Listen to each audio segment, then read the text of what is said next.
people have a scarcity mentality because they've had to live with the anxiety of not having enough money for too long, that fear is so embedded in them. Spending the money they Stop them have, because from they're like, spending. okay, if I spend it, what if I don't get more? What if I don't get more? What if I don't get more? Tomorrow, Let me keep my money. you get.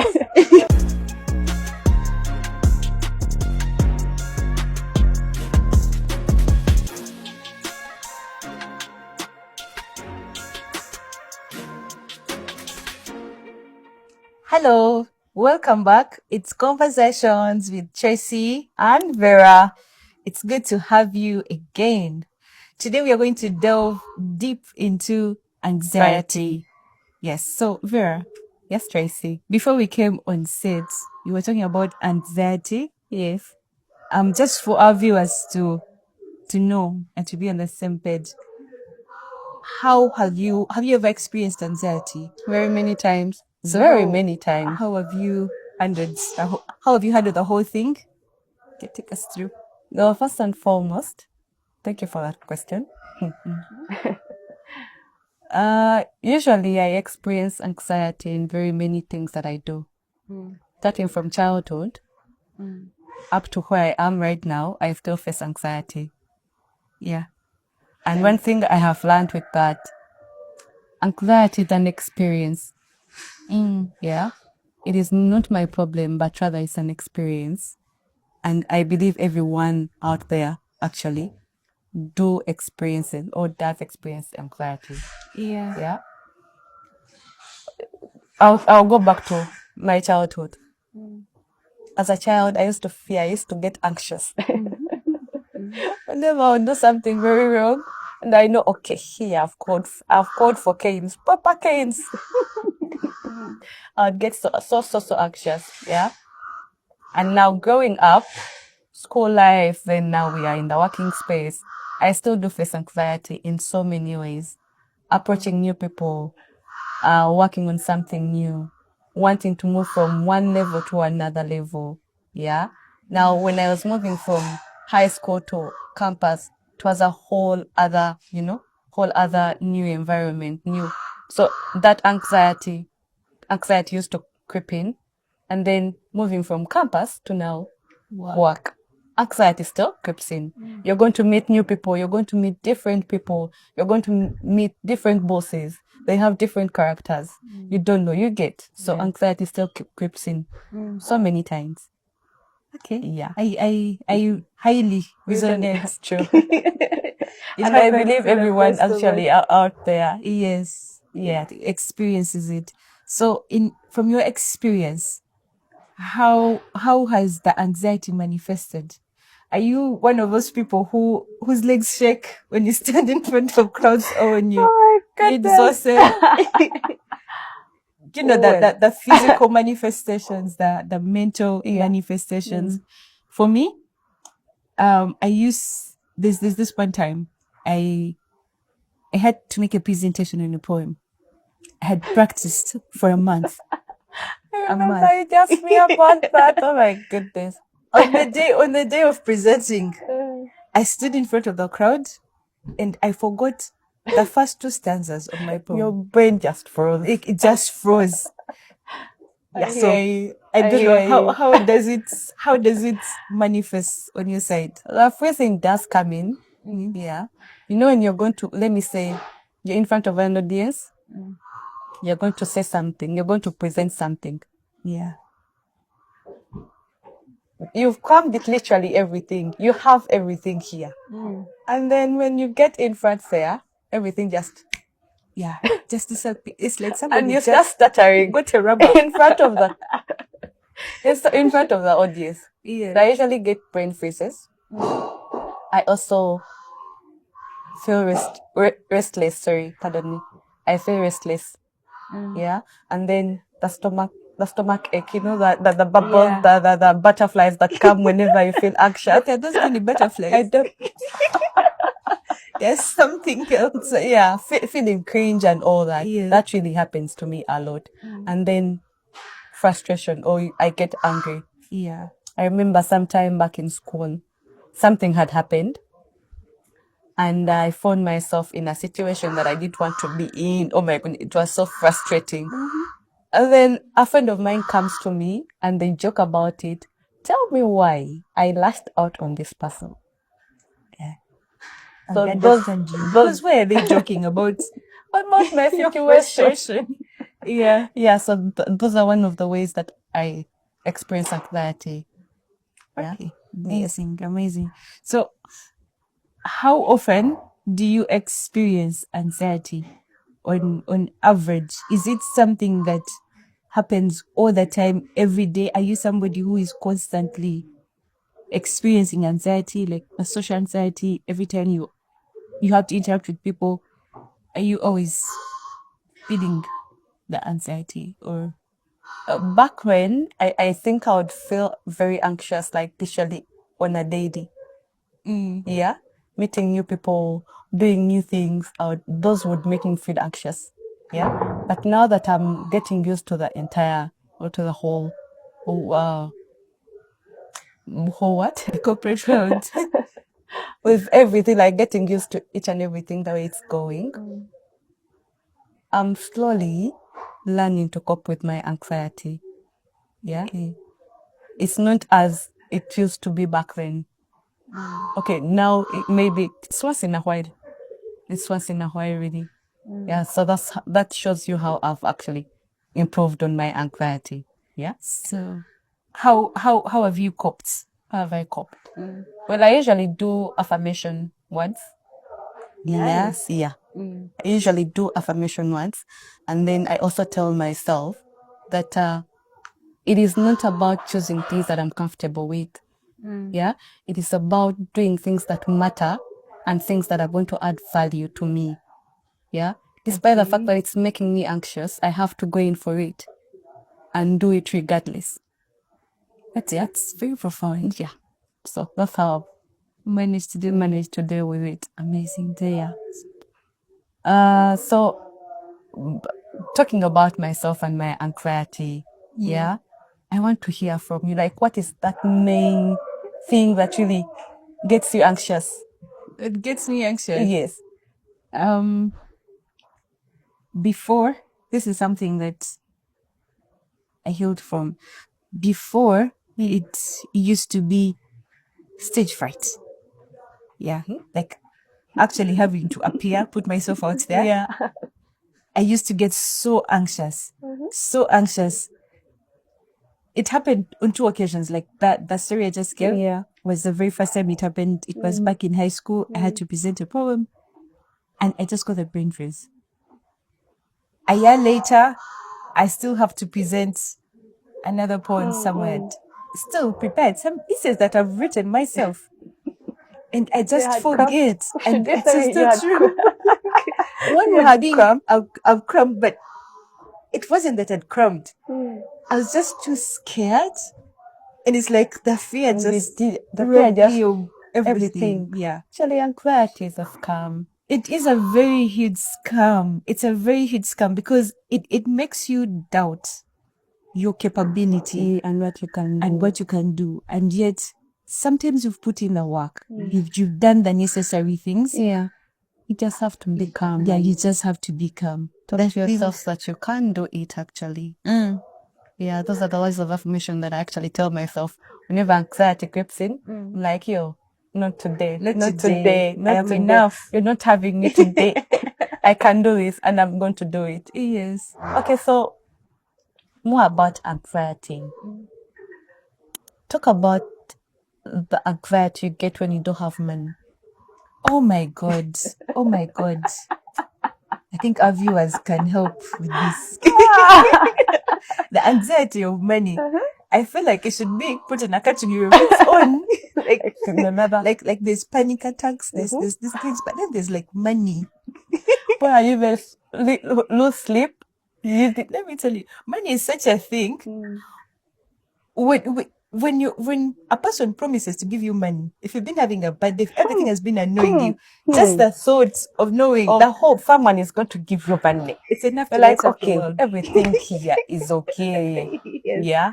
Have you ever had that feeling of, I feel sick, I'm not in the mood, But then it all But goes it's back not to money. money. The Somebody moment you tells get you money, you're anytime like, that- okay, now I'm okay. Everything is kawa. Yeah. Get back to normal. But also on the downside, when a person doesn't have money, it can really put them in a dark space. Yeah. The fear of not knowing how you're going to get through the next day, Yeah. how you're going to get things done. People actually do become suicidal.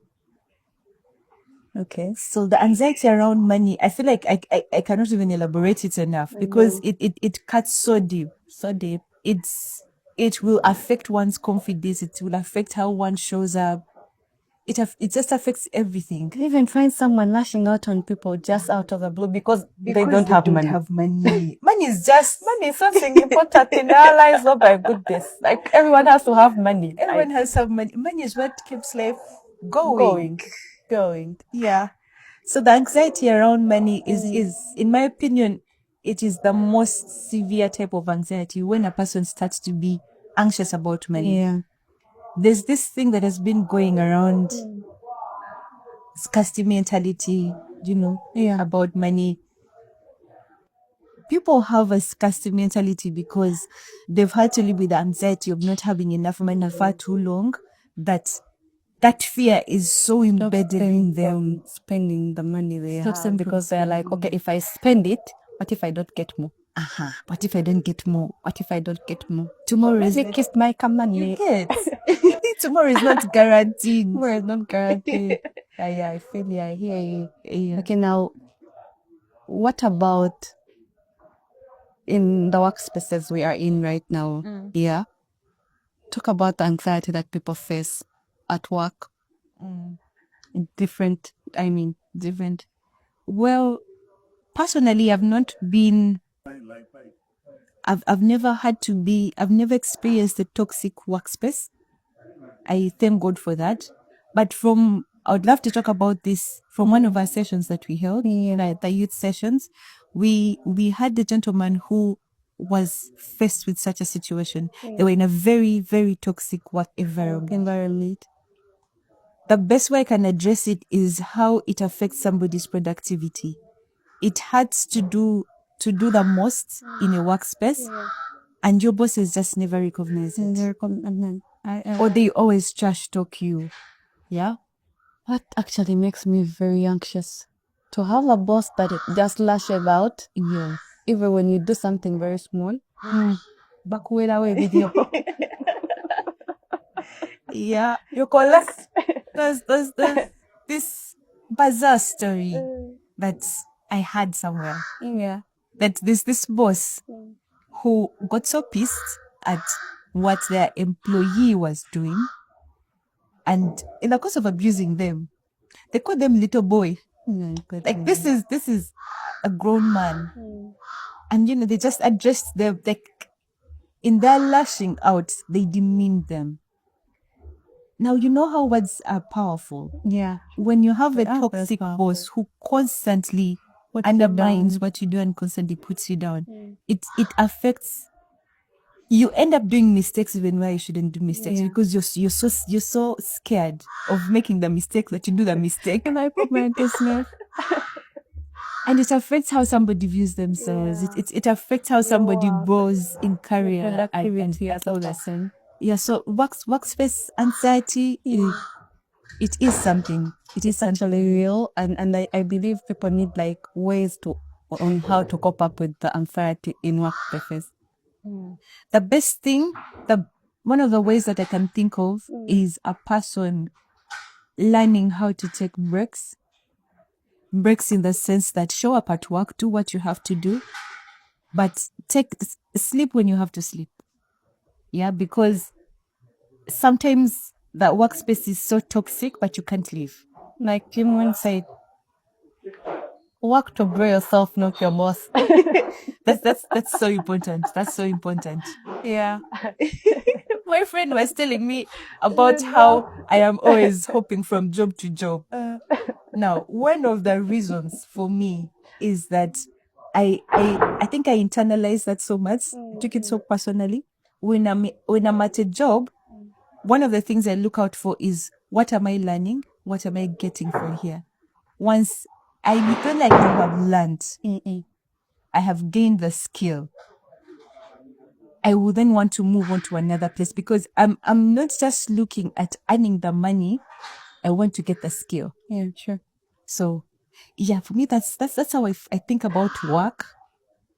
It has its merits and the demerits, the bad side.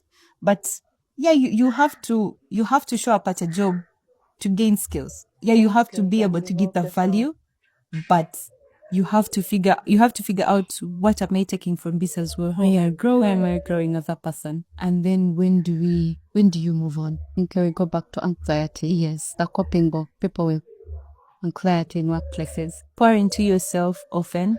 Sometimes people become workaholics so much. They forget to have time for family. They forget to have time to just go out to the beach and enjoy. It gets so... Some people take their jobs like a child. That the job cannot do without me. I cannot do without the job. Yes. I once spoke to this gentleman who said that even when their boss calls them at 2 a.m. in the morning and they need them, they will leave home and they'll go and show up. They'll go and show up. They literally said they sleep 2 hours, 3 hours. It is not that they're the CEO. I don't know if they were in the executive position, but in our discussion, I really felt like they gave so much to their job. They had no social life. Such a person is going to be so prone to depression because you don't slow down to pour into yourself. If you're in a toxic workspace and you're constantly giving everything to the job without ever having a social life, how would you be able to cope with life? Then what of sitting in with what makes you anxious? That is, and taking it in and accepting it. What would you say? What is your view about it? I think people all have to learn how to sit. You know how you just like get used to your boss. Okay, my boss is always this is my boss. Even if I do anything good, they are actually going to lash out on me. Yeah. So you just take it in. And Jim Ron, and then sorry to cut you short. Okay. And then I also believe that whenever we get anxious, the anxiety is trying to tell us something. Yeah. Maybe it's trying to tell you know what, you just have to improve on something. Yeah. If the boss always lashes out on you, maybe about how you do your work, maybe you first have to look back to your, like, first look at what you've done. Why is my boss always lashing out at me because of? So look at it and see the loopholes in whatever that you're doing. Yeah. And improve. Maybe the anxiety might be telling us something. Yeah. True. Yeah. True. Because often when a person is scared, like the example that I gave of myself, sometimes it's because you've not done the necessary preparation. True. So one has to look at the fear behind the fear and address it. That if you're scared of meeting people, ask yourself, why am I scared? Sit in it and ask yourself, why am I scared? Is it because my communication skills are bad? Yeah. So that means I have to work on my communication skills. So addressing the fear and fitting in it. Yeah. And going back to check yourself, check your inner you. What exactly is not happening here? What is the problem? Where should I work? Where should I improve? Yeah. What should I draw? What should I keep on taking? Yeah, exactly. True. And I was going to say, Jim Ron said that one ought to know the constants in life. That certain things in life are like seasons. Yeah.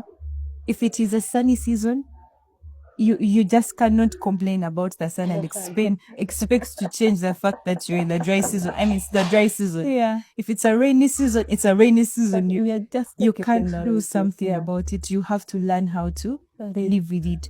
So he goes ahead to elaborate that a person has to understand things in their life that are out of their control, that they can't change. If you have a toxic boss, you can't change them. True, you can't. You have to figure out ways to maneuver that which you're going through. Yeah. Sit in it and understand this is a situation. How can I go about it? True. Yes. Oh, beautiful. So let's delve into the coping mechanisms? The coping mechanisms or the unhealthy habits that people take on? Oh, yes. Are the unhealthy habits that people take on to deal with Anxiety. anxiety? It's, by the way, it's crazy. One of them is Crazy. the balance. Have you seen the reports that are on social media about how Ugandans consume alcohol, which is unhealthy? Some socialites said everyone has to have something they use, to keep sober. Yeah, Because if you don't get something to keep you sober, you're going to die. But that's not true. There are healthier ways that a person can use to cope with anxiety, to cope with depression. Yeah. There's therapy. I've gone through therapy myself, so I know the benefits of therapy. It really helps you unpack some of the deep-rooted causes of whatever depression a person is going through that may not even be known to them. Yeah, sure. Yeah, that's one of them. But if we're to go back to the unhealthy ways people cope, apart from the drugs, I think people don't want to face that fear. What makes them anxious? They don't want to face what makes them anxious. So, as a generation, as people in general, we need to learn how to sit in it. Like one of our colleague was saying that our generation, whenever they feel some discomfort some way, They leave. you won't see them again. Like off to the next. Yeah. But it is important that we learn how to sit.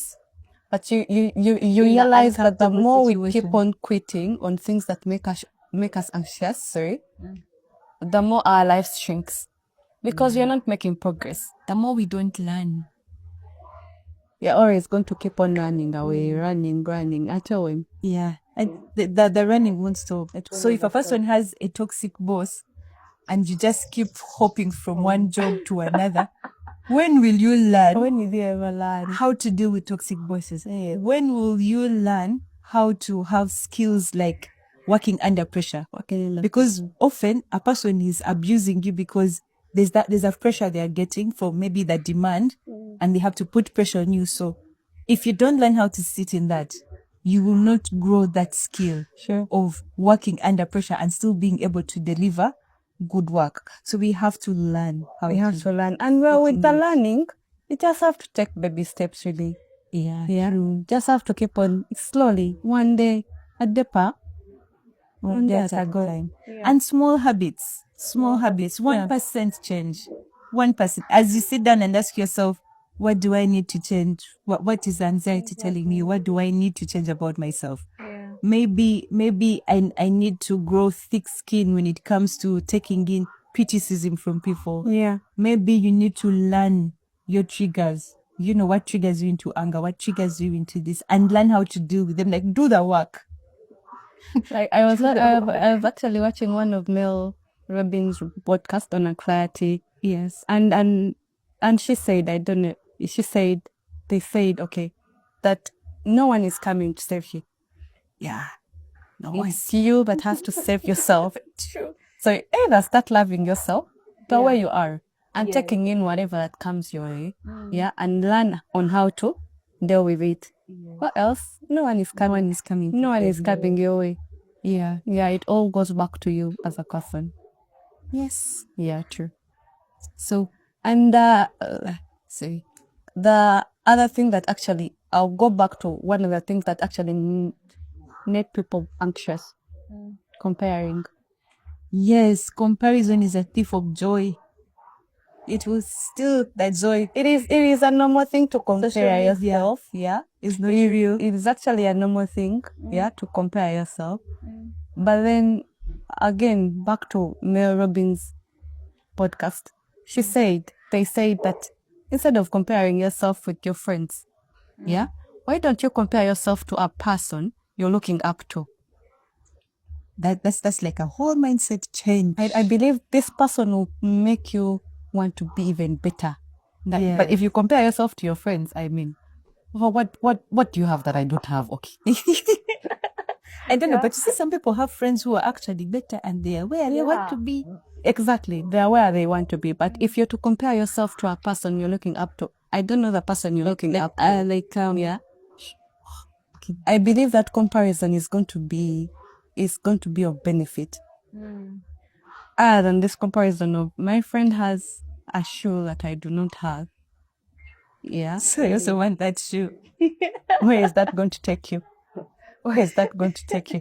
If you're looking at exactly, but if you're looking at someone that is actually up there, their life is and their journey or their profession is exactly what you want. I believe this will force you to work on to work harder. Yeah, to be here. So That's amazing. I'd never thought of that.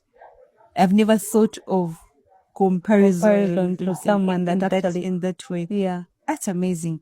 The other thing that steals joy for me that I've seen in our generation is how much we compare ourselves to people we see on social media. There's something I watched on TikTok. This particular lady decided to create content to de-influence people. And they were saying, understand that it is not normal to have 5 perfumes or 20 perfumes. Yeah. Normal people have 1, 2, 3. It is not a given that your life has to be exactly the way you see it on social media. It is not that your skincare routine has to have 20 products so that, you look good. You don't have to have a walk-in closet to be presentable. And not to compare one's life, in that sense. And then there's Snapchat. People who are on Snapchat, guys. Well, I don't know much about Snapchat. Let me tell you, when you're on Snapchat and you see people's lives on Snapchat, you're like, I'm left behind. You will, it's not just left behind. You will start to ask, God, what did I do? Am I a spoon? Am I a spoon? Oh, Lord. Don't compare yourself to people because often we don't know how people got what they got, or sometimes you don't even know that yes, they have this thing that you're admiring, but they may be struggling with something so much more deeper that they really have. One of the underrated things is peace. There are so many people who have fancy material things, but they don't have peace of mind. Yeah, true. Peace is so underrated. So don't compare yourself. But you're trying to You say could that be richer in ways you do not. you should get anxious because of what other people are living. People have and what other people are living. It's okay to admire Yeah, and to aspire to be better. Yeah. And take a leaf or two from how they live their life and want to aspire to have that. But don't internalize it so much that if I don't have this, you're anxious and yes, start freaking out. Yeah, I hear you. yes, I believe it's actually a good session. yeah, Clarity. Very many people are facing anxiety. And very many don't know how to heal from it, by the way. Yeah. yeah. And I pray that whenever people get anxious, they can sit down with themselves and get to know exactly what is and Journaling helps us. Channeling helps. Every time you write down your thoughts, it helps you process the thoughts. Just by writing down, I felt like this today, I felt like this because of this. It helps you put that problem out on paper and reflect on it. Reflect and ask yourself the relevant questions. Why did I feel like this? What brought me to this place? Why did I get angry? Why did I lash out? And those who cannot journal, what is your advice to them? Those who cannot journal, have a gratitude list. Or wake up every day, find things to be grateful for. You will be shocked at the power of gratitude. Thank you so much for watching and for delving into anxiety with us. Don't forget to like, follow, share, and subscribe. Thank you.